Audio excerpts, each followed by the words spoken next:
Hello, all. I know it's been a bit since I posted a recording. I apologize for the delay. What I wanted to talk about today is in terms of the readings that you had for Mary Rowlandson and also um, Bradstreet. And so this was the first time that you all had received readings that dealt primarily with female writers. And I was heartened to see a fair number of you uh, discussed sort of the difference in voice in your discussion board post. But I wanted to give you guys a few more things to think about in terms of these readings. A couple of things that stuck out to me, and I'm going to start with Bradstreet first. Is that in terms of the poetry that she produced, there's this sort of not only questioning to her voice, but there's also a fair amount of this sort of self flagellation that we also see in the Mary Rowlandson narrative.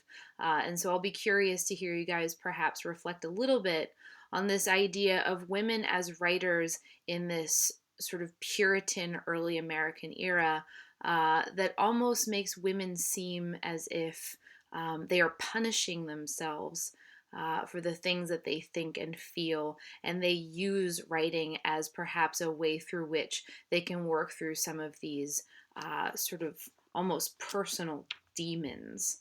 And so, to start with Bradstreet, one of the first pieces you read was The Flesh and Spirit. And so, what I thought was particularly interesting about The Flesh and Spirit was that she almost catalogs her imperfections. She begins with this sort of anecdote about these two sisters she encounters, um, and how she sort of urges people not to release this grasp, this hold that they have on the world. At least this is what perhaps these two young girls are arguing. She then moves on from that short anecdote to taking it directly to her spirit, her personal spirit. She addresses it actually in line, let's see here, 37. And she actually says, Spirit, be still, thou unregenerate part. Disturb no more my settled heart. For I have vowed, and so will do, thee as a foe still to pursue. So she actually opens her conversation with her spirit and her soul by saying it is something that she actually wants to control, that it's something that is perhaps out of her control, something that she wants to master. She claims her soul is not worthy of the beauty of heaven, and she seems to almost, or she actually does, list all of these beautiful parts of heaven that her spirit, she doesn't believe, is something that is worthy of all of those beauties. She closes that by saying, But beauty shall be bright and clear, this city pure is not for thee. For things unclean there shall not be. If I of heaven may have my fill, take thou the world and all that will. So she closes that poem by almost saying that the soul, her soul, is not clean enough to be permitted into heaven, and that it could actually stay here on earth, right? So this pure city is not for her, not for her soul. I want to turn now to As Weary as a Pilgrim, which is one of the other poems, or I'm sorry, To My Dear and Loving Husband was one of the other poems that I had you read for this class session. So To My Dear and Loving Husband, quite short, so I'm going to read it to you quickly. If ever two were one, then surely we. If ever man were loved by wife, then thee. If ever wife was happy in a man, compare with me, ye women, if you can. I prize thy love more than whole mines of gold, or all the riches that the East doth hold. My love is such that rivers cannot quench, nor aught but love from thee give recompense. Thy love is such I can no way repay. The heavens reward thee manifold, I pray. Then while we live in love, let's so persevere that when we live no more, we may live ever. So, in each of these lines, she actually catalogs and almost speaks directly to her husband to say that No man is loved more than he is, and that no woman could love him more than she does. Their love is prized more than riches like gold. It's something that rivers cannot quench, only love can quench.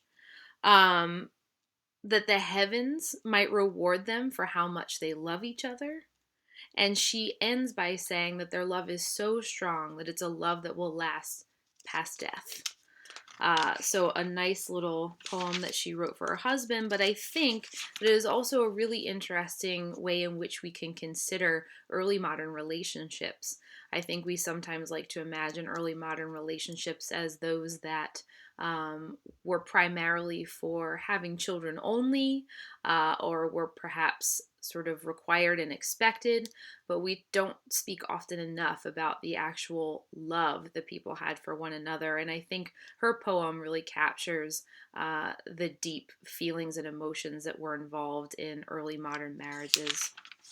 The last poem from her that I had you read um, was As Weary Pilgrim, which I think was particularly interesting because it both catalogs sort of the many hardships that the early pilgrims experienced, but it also catalogs sort of the things that any person might endure throughout his or her life. Ultimately, ending with this idea that all of these aches and pains and awful experiences are going to be relieved when one is in heaven. And so, what she is urging us, what Bradstreet is urging us to consider, is the fact that we will find respite in the arms of Jesus or of God, which is who she believes in. What I found particularly interesting about this poem, though, and perhaps we can think about it a little bit, is the way that she closes it. Is she actually considers Jesus her bridegroom. So then come, dear bridegroom, come away. Essentially saying, I'm ready for you to take me, Lord. And your gloss here at the bottom says, Christ is the bridegroom and the soul is married to him. And it goes on. But obviously, you might think about some of the undertones of this particular poem that are raised in thinking about the soul being wed to the Holy Spirit or to God.